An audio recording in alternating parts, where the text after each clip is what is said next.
Hey, this is Groovon. I've got a battery drain on a Range Rover L322 2004, and I'm hoping that the two things in these boxes will maybe solve the trick. So I bought myself a nice new battery for a start. The other battery was okay, but this is a slightly higher quality. I think it's 100 amp hours on this one, and it's a USA battery.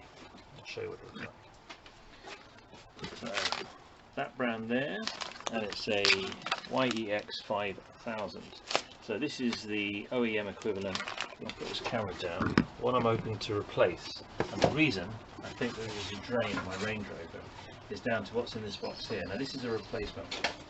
This is a HVAC resistor, heating and ventilation control unit resistor. And it looks like this.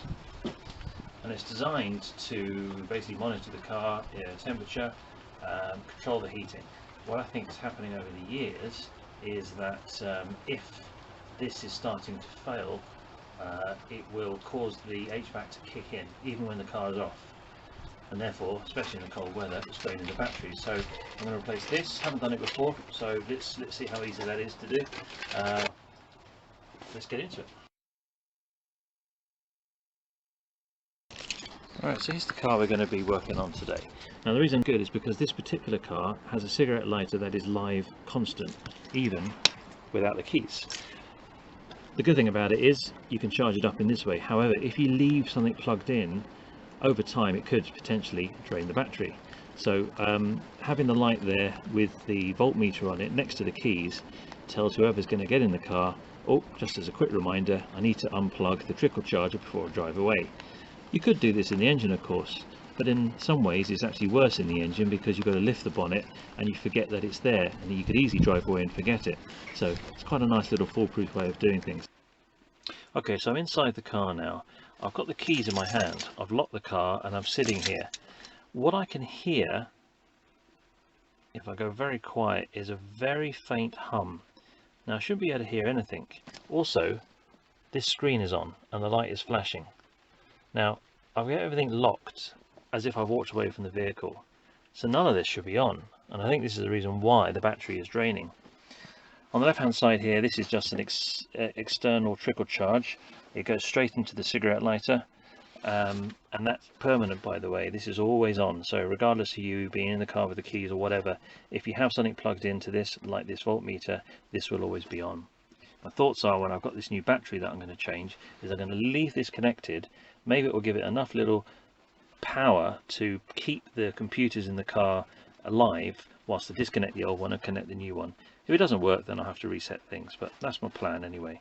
And one other thing is this light down here. You can see it's on quite clearly.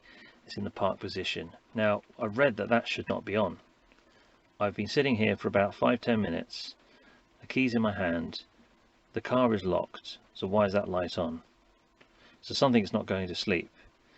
This resistor, I think I'm right in saying, may resolve this, so let's keep an eye on that light when I've changed it and see what happens. And also this screen, that shouldn't be on either.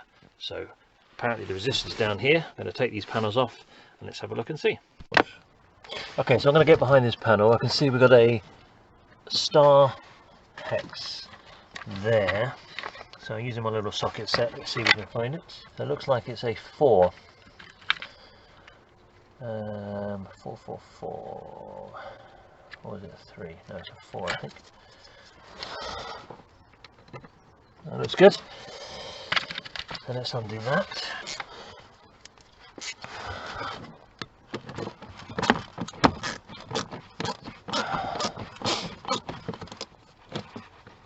Okay. There'll be another one somewhere. Alright, this pulls off. That's good. So there you go. So I just pulled it off here, and that accesses that side panel. Easy peasy, one screw. Very good. So here we are back in here. Now, inside there, somewhere, apparently is the HVAC. You take off this top cover, which is just above the pedals. This is obviously a right-hand drive car. A lot of stuff I see online says you need to remove the right-hand side pedals, and they talk about passenger side. But I think most Range Rovers will keep the setup the same. So anyway, get this panel removed. I find these quite handy. Little tiny battery drill Okay, so I need to remove this panel underneath here. Same couple of screws using the end bit like this. It's a size 4.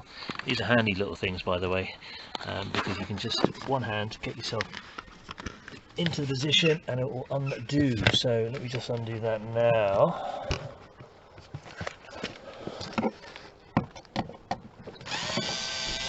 There's one, and there's two. It's funny, I look at a lot of videos online and they say remove the passenger side.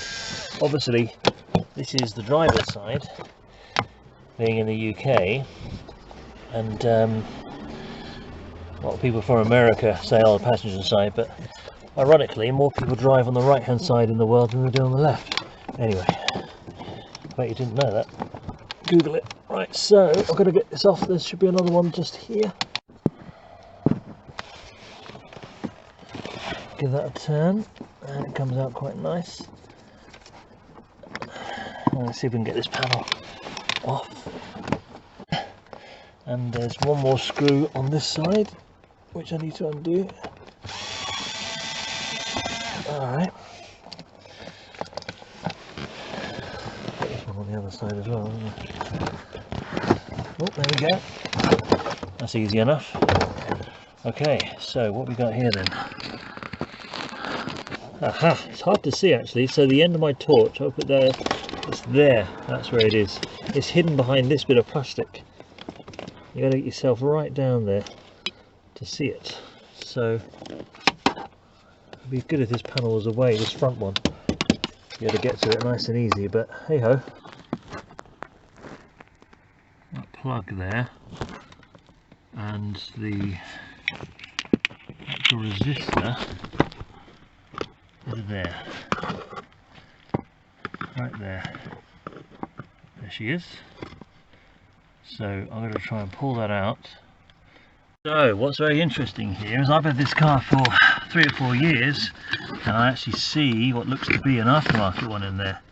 So this has been replaced once before. It says on it something like Cetonic, but yeah, I need to unplug that now, plug the new one in, put it back in. There's no screws, these aren't screw holes, they're just lug holes, but it is just push in and it clicks in. So keeping the cable harness on, keeping the connector on gives you a bit of leverage to be able to pull that out, and then obviously installation is reversed. So I'm going to try and get this off now to get a better look. Here we are. So there's the old one, made by Sistronic, made in Germany. I'm going to try and Google that and see how old that is. Looks very similar to my new one. So there's my new one. What's the brand on this? Oh, it's on the box. But there we go. Old, new. Now this, as I said, is an aftermarket one because the original BMW one was a lot longer. By the way, BMW do the engine and the HVAC and a lot of components on this Range Rover. So let's get the new one on. I'm going to actually just plug this one, well, I'm going to plug this one in and I'm going to have a listen, because what I've noticed now is the hum's gone. Importantly, that light down there is distinguished. The console is turned off. That's interesting, isn't it?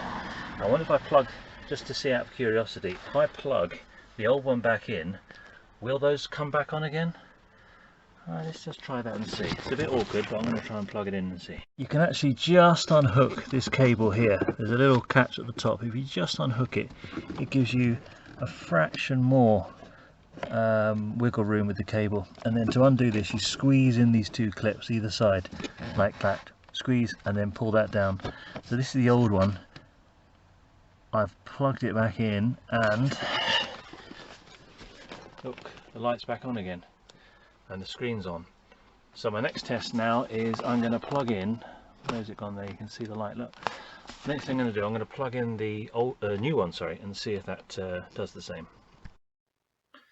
So I am pleased to report new resistor has been fitted and all is well. The little red LED light near the gear shift in the park position no longer illuminates. This little light here should go off after 16 minutes, and I've timed it Done it a few times now, and sure enough, give it 16 minutes, give or take a few seconds after that, and that light then goes off. This is something that I've learned is when the car is sorting itself out and is about to go to sleep. Also, on the screen, the Land Rover symbol doesn't actually come up now, that stays black, which is good, and the orange light there doesn't flash. So all in all, not too bad. I think if I was doing this again, I could do it in 20-30 minutes. For the sake of a £35 part, maybe 50 US, it's well worth doing.